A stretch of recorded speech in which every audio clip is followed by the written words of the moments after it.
किसी भी मुआशरे की पहचान जो है वो उसके इखलाकी ढांचे से होती है। जी बिल्कुल। लेकिन आज के इस तेज रफ्तार दौर में जब हर चीज इतनी तेजी से बदल रही है तो ये सवाल बहुत अहम हो गया है कि एक मजबूत और सालेह मुआशरे की बुनियाद आखिर है क्या। ये एक बुनियादी सवाल है। आज हम जिस मजमून पर बात कर रहे हैं वो उसका एक बहुत बहुत बुनियादी और शायद कुछ लोगों के लिए मुतनाज़ा जवाब भी देता है। अच्छा। मजमून का उन्वान है साले इस्लामी मुआशरे की तश्कील में माँ का किरदार, और उसे लिखा है खालिद सैफुल्लाह मोतियाहारी ने। आज हमारी कोशिश होगी कि इस तहरीर की गहराई में उतरें और ये समझें कि मुसन्निफ क्यों ये दलील देते हैं कि नस्लों की तरबियत और मुआशरे की इस्लाह का सारा दारोमदार जो है वो माँ के किरदार पर है। और ये मौजू सिर्फ एक मजहबी या आप कह लें सकाफती बहस नहीं है। नहीं, बिल्कुल नहीं। इसका ताल्लुक इस गहरे समाजी अमल से है कि अक़दार और रिवायात एक नस्ल से दूसरी नस्ल तक आखिर मुंतकिल कैसे होती हैं। सही।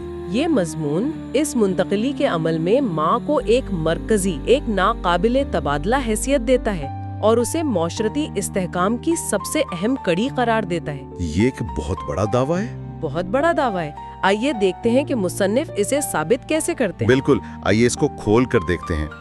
ये मजमून माँ पर एक बहुत भारी जिम्मेदारी डालता है, तो इसकी बुनियादी दलील क्या है?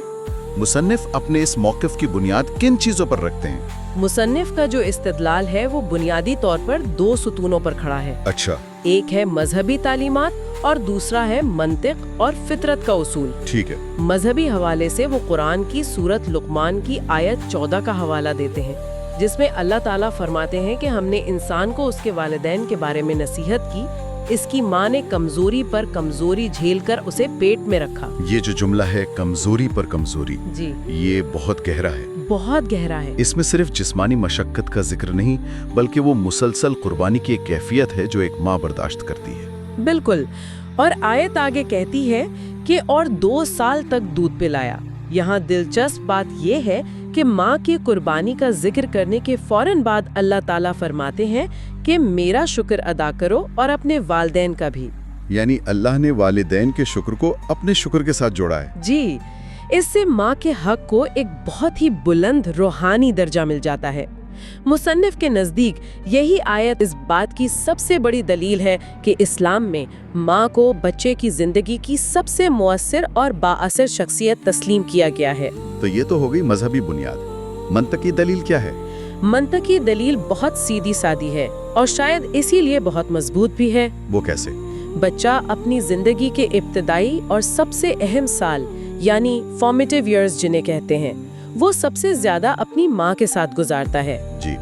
यही वो वक्त होता है जब उसकी शख्सियत, उसके अखलाक, उसकी सोच और उसके रवैये की बुनियाद रखी जा रही होती है। तो जो मशहूर कहावत है कि माँ की गोद बच्चे की पहली दरसगाह है। बिल्कुल, मजमून में यही क्लासिकी जुमला इस्तेमाल किया गया है। मुसन्निफ का कहना है कि ये सिर्फ एक कहावत नहीं बल्कि ये एक नफ्सियाती हकीकत है। सही। बच्चे का दिमाग इस उम्र में एक स्पंज की तरह होता है। वो अपने माहौल से हर चीज जज्ब कर रहा होता है और इस माहौल का मरकज कौन है?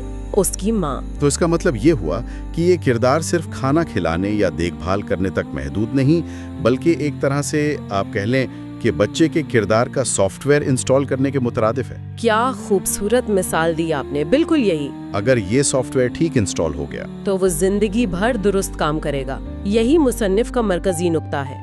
वो कहते हैं कि नेक और बाशऊर माएँ मुआशरे को बेहतरीन रहनुमा, उलमा और मुस्लिहीन देती हैं। और इसके बरक्स? और उसके बरक्स अपनी जिम्मेदारी से गाफिल माएँ ऐसी नस्ल को जन्म देती हैं जो फिक्री और अखलाकी तौर पर कमजोर होती है। ठीक है, ये एक मिसाली मॉडल तो समझ में आता है, लेकिन मजमून सिर्फ ये आदर्श बयान नहीं करता बल्कि वो ये भी कहता है कि ये मॉडल आज शदीद हमले की जद में है। जी बिल्कुल।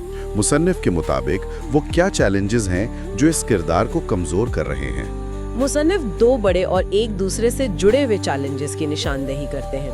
पहला चैलेंज नजरियाती है। नजरियाती यानी आइडियोलॉजिकल? जी, वो इसे मगरबी तहजीब का असर करार देते हैं। उनके मुताबिक आज़ादी और मुसावात जैसे नारों को इस तरह इस्तेमाल किया गया है कि ख़वातीन को उनकी बुनियादी जिम्मेदारी यानी बच्चों की तरबियत से दूर कर दिया गया है। یعنی انہیں صرف معاشی مشین کا ایک پرزہ بنا دیا گیا ہے؟ ایک طرح سے جی، مضمون کا جھکاؤ اسی طرف ہے۔ جب مصنف مغربی تہذیب کی بات کرتے ہیں تو کیا وہ کسی خاص نظریے کی نشاندہی کر رہے ہیں؟ مثلاً کیا یہ انفرادیت پسندی پر تنقید ہے، جہاں ذاتی کامیابی کو خاندانی ذمہ داری پر فوقیت دی جاتی ہے؟ دیکھیں، مضمون اس کی بہت زیادہ تفصیل میں تو نہیں جاتا، لیکن اس کا اشارہ اسی طرف ہے کہ ایک ایسا کلچر فروغ پا رہا ہے جو گھریلو زندگی اور بچوں کی پرورش کو ایک کمتر کام سمجھتا ہے۔ اچھا۔ اور باہر جا کر نوکری کرنے کو زیادہ اہم اور قابل عزت سمجھا جاتا ہے۔ مصنف کا موقف یہ ہے کہ اس سوچ نے ماؤں کی ترجیحات کو بدل دیا ہے۔ تو ایک چیلنج تو یہ نظریاتی ہے جو باہر سے آ رہا ہے، لیکن مضمون گھر کے اندر موجود ایک اور چیلنج کی بھی بات کرتا ہے جو شاید زیادہ خطرناک ہے۔ آپ ٹیکنالوجی اور میڈیا کی بات کر رہی ہیں؟ بالکل جی، اور یہ دوسرا بڑا چیلنج ہے۔ مضمون میں میڈیا اور خاص طور پر سوشل میڈیا کو فکری انتشار پھیلانے کا سب سے بڑا ذریعہ قرار دیا گیا ہے۔ فکری انتشار، انٹلیکچوئل کیوس۔ جی، اس کا استدلال یہ ہے کہ آج کل بچوں کی تربیت کا کام جو ہے وہ عملی طور پر اسکول، میڈیا اور انٹرنیٹ کو سونپ دیا گیا ہے۔ صحیح۔ اس سے دو بڑے نقصانات ہو رہے ہیں۔ ایک تو یہ کہ ماں اور بچے کا وہ قریبی ذاتی تعلق کمزور ہو رہا ہے جو کردار سازی کے لیے لازمی ہے، اور دوسرا یہ کہ بچہ اپنی اقدار اور معلومات ان ذرائع سے لے رہا ہے جن کا مقصد تربیت نہیں بلکہ تفریح یا منافع کمانا ہے۔ تو یہ صرف اقدار کا بحران نہیں بلکہ توجہ کا بحران بھی ہے۔ بالکل صحیح پکڑا آپ نے۔ ایک ماں جسمانی طور پر بچے کے پاس موجود ہو سکتی ہے، لیکن اگر اس کی توجہ اسکرین پر ہے تو وہ پہلی درسگاہ والا کردار ادا نہیں کر پا رہی۔ وہ کمرے میں تو ہے لیکن جذباتی اور ذہنی طور پر غائب ہے۔ بالکل، اور مصنف کے مطابق اس کا نتیجہ یہ نکل رہا ہے کہ نوجوان نسل اپنی دینی اور ثقافتی پہچان کھو رہی ہے۔ اسلامی اقدار جیسے حیا، بزرگوں کا احترام اور دین سے محبت کمزور پڑ رہی ہیں، کیونکہ وہ ادارہ ہی کمزور ہو گیا ہے جہاں یہ اقدار سب سے پہلے سکھائی جاتی تھی، یعنی ماں کی گود۔ تو ان چیلنجز کے سامنے مضمون ذمہ داری اور جواب دہی کے تصور پر بہت زور دیتا ہے۔ اس سلسلے میں ایک مشہور حدیث کا حوالہ بھی دیا گیا ہے جو اس پورے معاملے کو ایک نیا زاویہ دیتی ہے۔ جی ہاں، نبی کریم صلی اللہ علیہ وسلم کی حدیث ہے، کلکم رائیوں وکلکم مسئول عن رعیتہ، یعنی تم میں سے ہر شخص نگہبان ہے اور ہر ایک سے اس کی رعیت کے بارے میں سوال ہوگا۔ جی، یہاں رائی کا لفظ بہت اہم ہے۔ رائی، جس کا مطلب صرف نگران نہیں بلکہ چرواہا یا محافظ ہے۔ ایک چرواہا اپنے بھیڑوں کو نہ صرف کھلاتا پلاتا ہے بلکہ انہیں بھیڑیوں سے بھی بچاتا ہے۔ تو مضمون اس حدیث کا اطلاق براہ راست ماؤں پر کر رہا ہے؟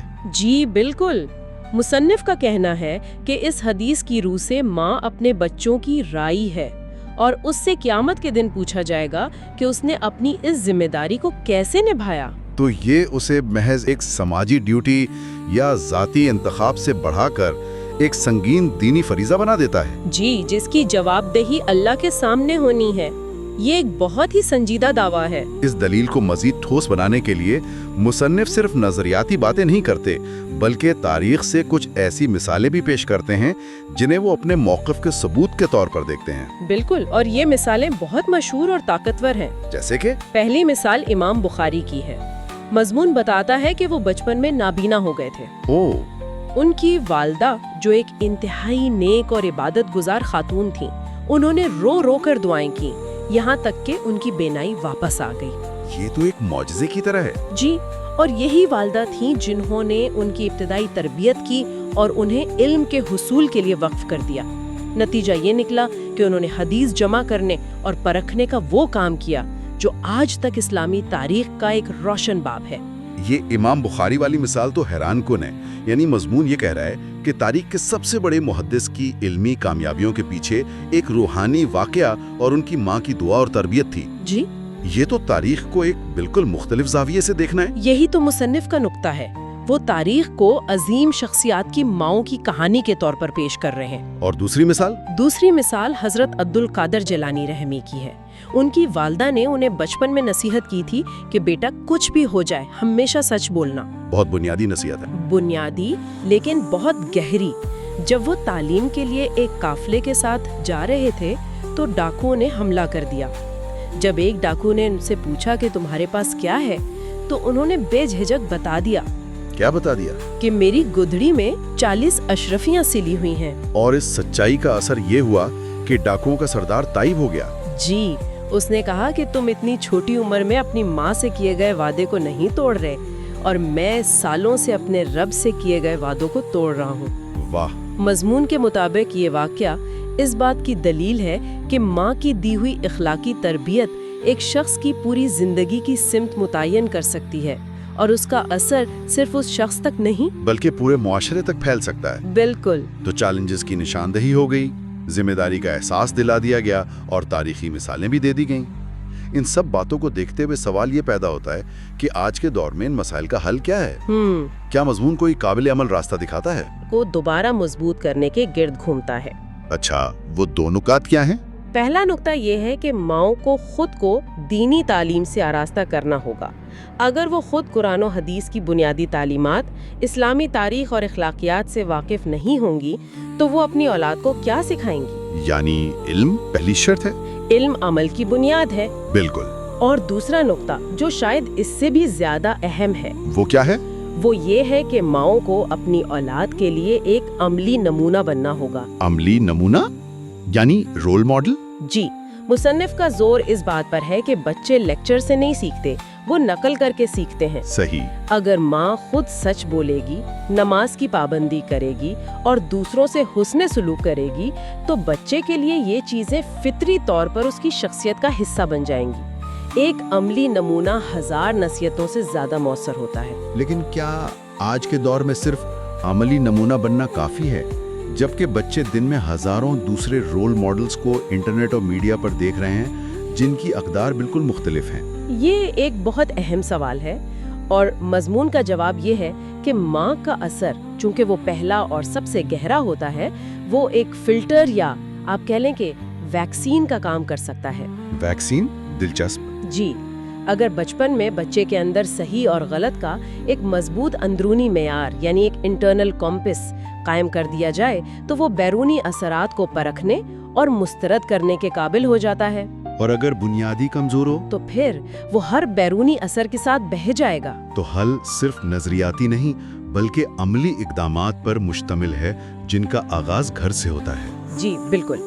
मजमून कुछ अमली तजावीज भी देता है, मसलन जैसे बच्चों के दिल में अल्लाह का खौफ और मोहब्बत पैदा करना, उन्हें अंबिया और सहाबा के वाक़यात सुनाना ताकि उनके हीरोज हकीकी हों, और नबी करीम सल्लल्लाहु अलैहि वसल्लम की सीरत और जिंदगी से रोशनास कराना। सही। मरकजी पैगाम ये है कि माओ को अपनी औलाद की तरबियत को अपनी जिंदगी की अव्वलीन तरजीह बनाना होगा।